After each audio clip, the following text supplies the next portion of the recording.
मंडळी, आज आपण बोलणार आहोत मराठा इतिहासातील त्या महापुरुषाबद्दल ज्यांच्या शौर्याने, बुद्धिमत्तेने आणि राजकीय दूरदृष्टीने स्वराज्याची पहिली ज्योत पेटवली आणि पुढे त्या ज्वालेचे रूपांतर आपल्या छत्रपती शिवाजी महाराजांनी हिंदवी स्वराज्यात केले. होय, आपण बोलत आहोत शहाजीराजे भोसले यांच्याबद्दल.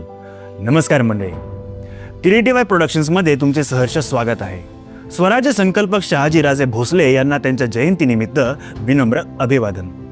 आज त्यांच्या जयंतीनिमित्त आपण त्यांच्या असामान्य कर्तृत्व आणि त्यांनी स्वराज्याची बंडाची सुरुवात कशी केली याबद्दल माहिती जाणून घेणार आहोत. शहाजीराजे भोसले यांचा जन्म 18 मार्च 1594 रोजी झाला. त्यांचे वडील मालोजीराजे भोसले यांच्याकडून त्यांना पुणे व सुपे येथील जहागीर वारसा हक्काने मिळाली. बालपणापासूनच युद्धकलेचे शिक्षण घेतलेल्या शहाजींनी आपल्या कारकिर्दीत अहमदनगरची निजामशाही, विजापूरची आदिलशाही आणि मुघल सत्ता अशा विविध दरबारांमध्ये अत्यंत महत्त्वाच्या भूमिका बजावल्या. त्यांची निष्ठा आणि राजकीय मुत्सद्देगिरी दख्खनच्या राजकारणात कायमच प्रभावी ठरली. शहाजी महाराजांच्या शौर्याचे एक ज्वलंत उदाहरण म्हणजे 1624 रोजी झालेली भातावडीची लढाई. या युद्धात निजामशाहीचे वजीर मलिक अंबर यांच्या सैन्यातर्फे शहाजीराजे मुघल आणि विजापूरच्या एकत्रित सैन्याविरुद्ध लढले.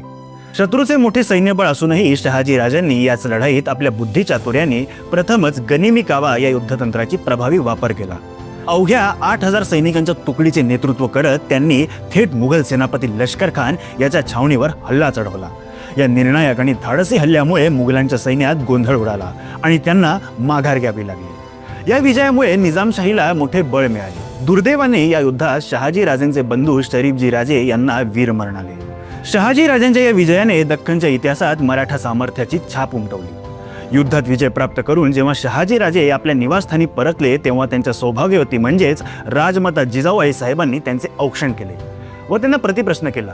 महाराज, आपण एक अभूतपूर्व पराक्रम गाजवले यात काही शंकाच नाही, परंतु ज्या सुलतानांच्या पायदळी गरीब मराठा लोकांची घरे उद्ध्वस्त झाली, ज्यांनी आपल्या आया बहिणींना गुलामांच्या बाजारात नेऊन विकले, त्या सुलतानांच्या बाजूने युद्ध करण्यापूर्वी तुम्हाला आपल्या गरीब रयतेचे रुदन ऐकू आले नाही? यावरून शहाजीराजे उत्तरले, ऐकू कसे येणार नाही राणीसाहेब, पण आम्ही काय करू शकतो? यावर आईसाहेब म्हणाले, अहो काय नाही करू शकत, मनात आलं तर तुम्ही महर्षी विश्वामित्राप्रमाणे एक नवीन जगाची निर्मिती करू शकता.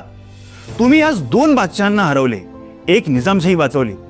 जर तुम्ही एवढंच सगळं करू शकता तर तुम्ही स्वतः या मराठी मुलकाचे बादशाह का नाही बनत?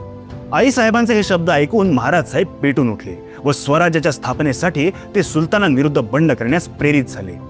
त्यांनी आपल्या काही निवडक सहकाऱ्यांच्या मदतीने 1629 रोजी पुणे जिल्ह्यातील जुन्नर या ठिकाणी स्वराज्य उभं करण्याचा प्रयत्न केला. ही गोष्ट जेव्हा आदिलशहाला समजली तेव्हा त्याला खूप राग आला.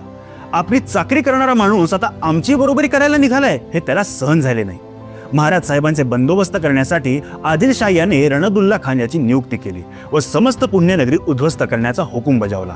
रणदुल्ला खानाने महाराज साहेबांच्या अनुपस्थितीत पुणे शहरावर आक्रमण केले व पुणे शहर उद्ध्वस्त केले. परंतु शहाजीराजे खचले नाही व त्यांनी पुन्हा स्वराज्य स्थापनेचा प्रयत्न केला, पण दुर्दैवाने त्यांच्या हाती अपयश आले.